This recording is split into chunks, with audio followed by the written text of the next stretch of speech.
আমার বাপের লাগে আর মায়ের লাগে বিয়ে পড়াইছে আলেমরা। আমার মায় মরিয়ে যাওয়ার পর জানাজা নামাজ পড়াইলে আলেমরা। আমার বিয়েটা সরা হ্যাঁ আলেমরা পড়াইলে।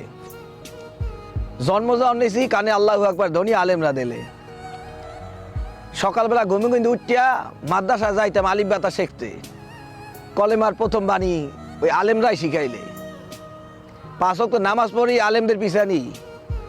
সব দায়িত্ব যদি আলেমের দিলেই বিশ্বাস করিয়া জান্য অন্য বুঝে দিতে পারি ভাই, রাষ্ট্র ক্ষমতায় যদি এরা বইতে চায় সেই লেগে মগদারে ভোট চাওয়ার লাগে পাওয়া দেওয়া লাগবে গা ভাই।